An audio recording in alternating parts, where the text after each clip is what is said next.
Gloria al Señor. Para mí este es un reconocimiento que lo llevaré en mi corazón.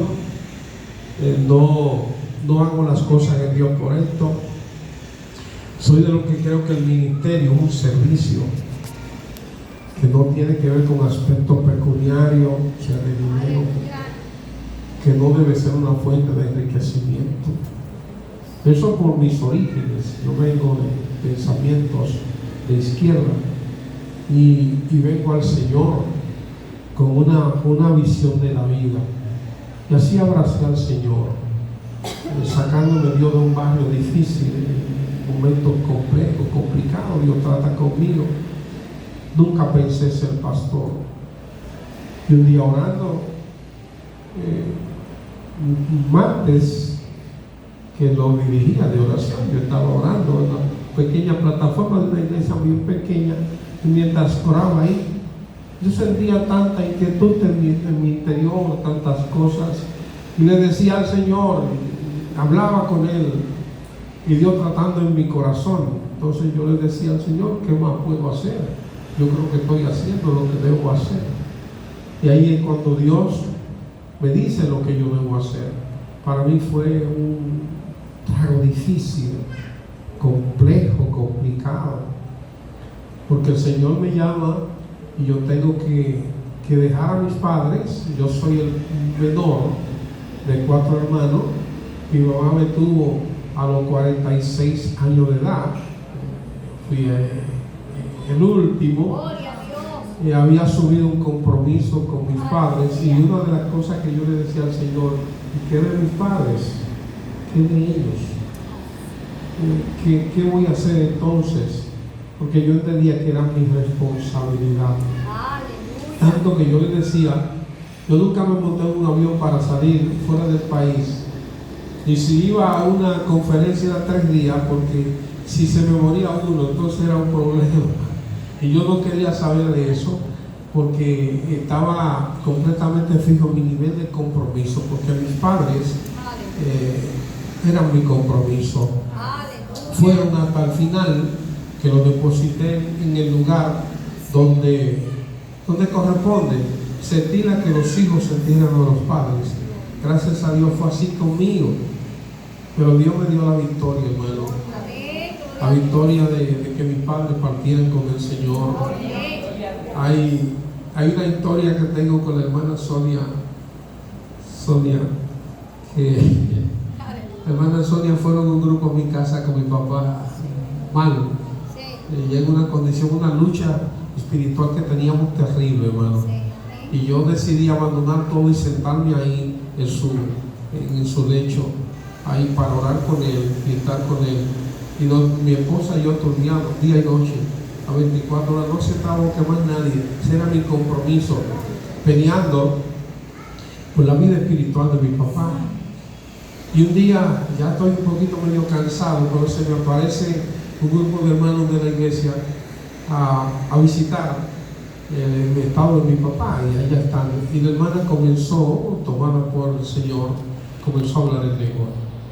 Mire, hermano, a veces nosotros somos un poquito con este tipo de cosas, y yo le decía al Señor, yo quiero entender. Resulta que me habían ido a visitar unas familiares que viven en Santo Domingo. Son profesoras universitarias muchos años, sociólogas, escritores, y ese día fueron ellas, muy católicas.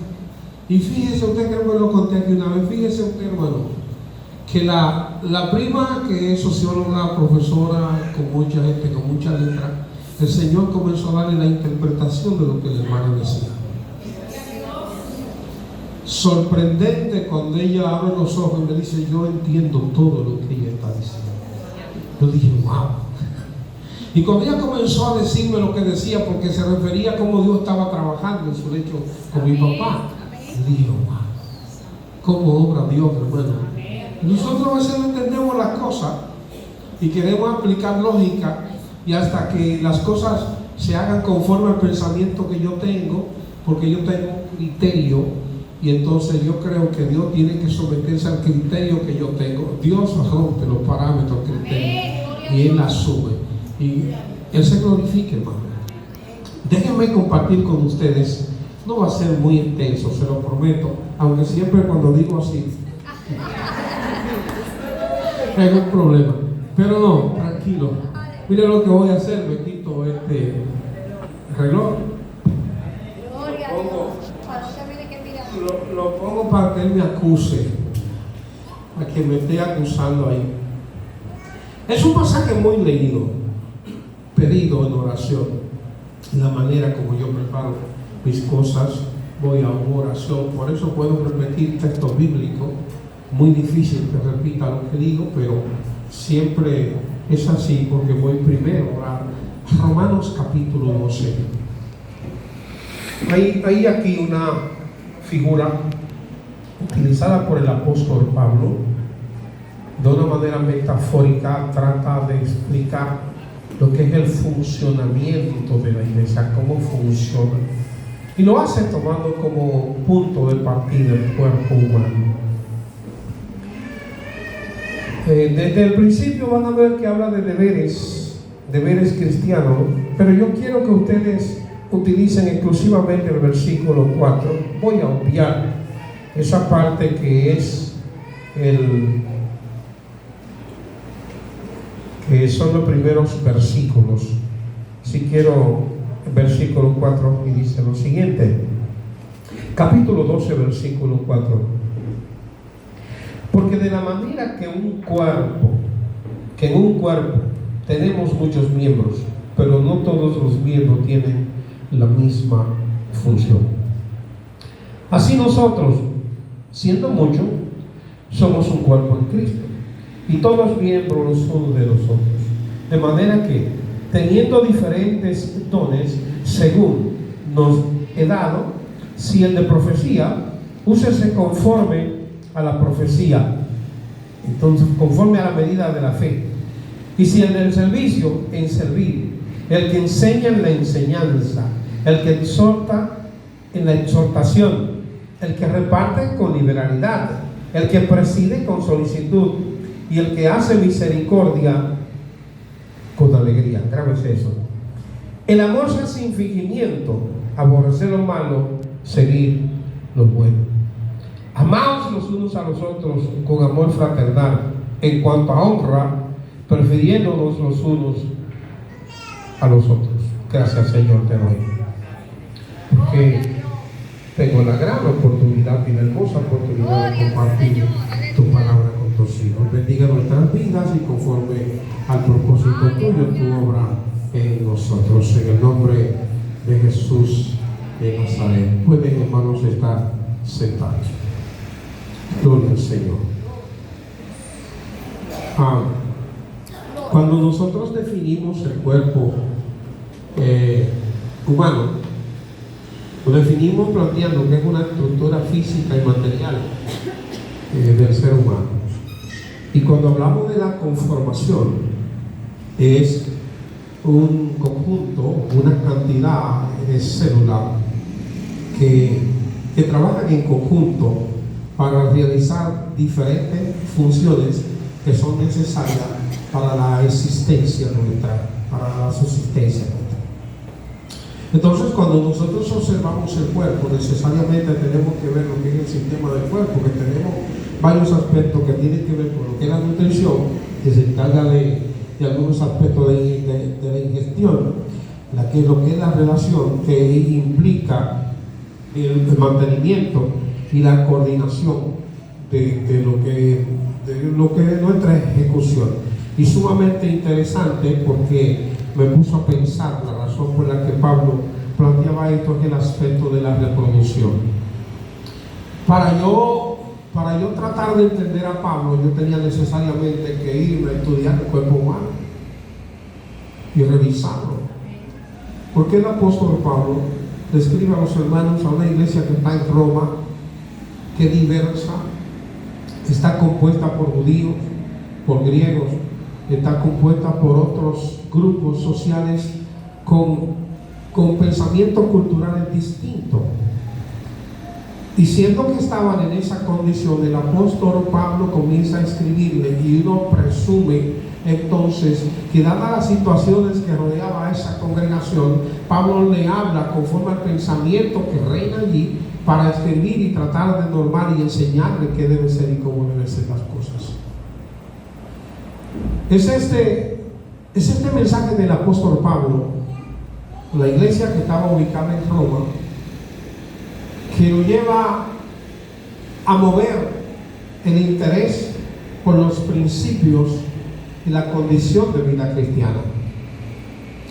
¿Cómo entonces Pablo le va a hablar a una iglesia de la condición de vida cristiana si ellos son diferentes en sí?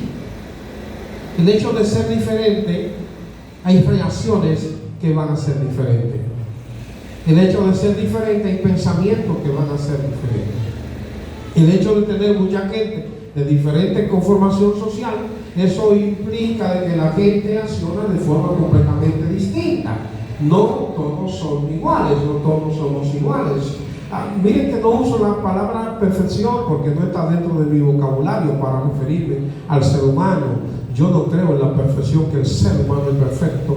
Estamos compuestos por ciertas situaciones y somos nosotros el resultado de un contexto, y eso de alguna manera se impone en nosotros, aunque de forma poco consciente.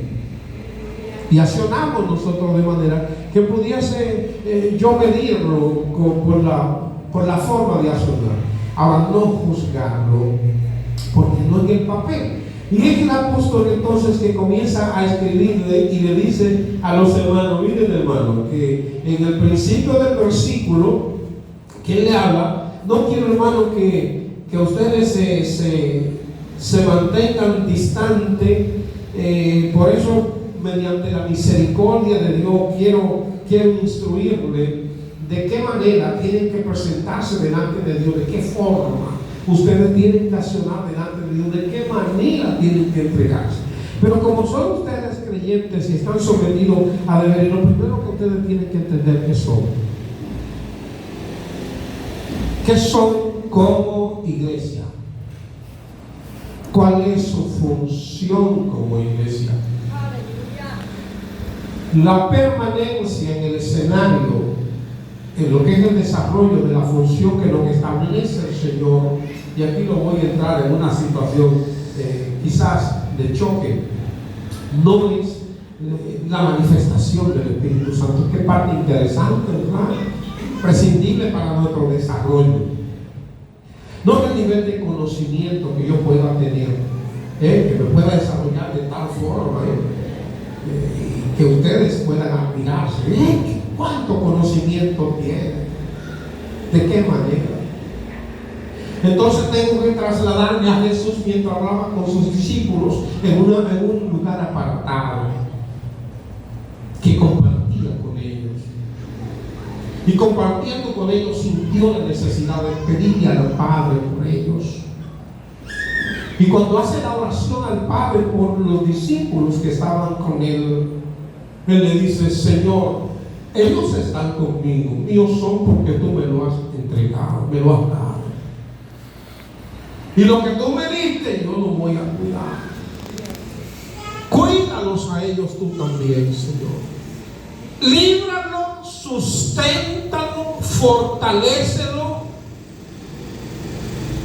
Cuídalo en el mundo. Y entonces él le dice por si acaso al Padre: no te estoy pidiendo que lo saques del mundo, que lo quites del mundo. ¿Por qué razón? Porque la iglesia tiene una función en el mundo.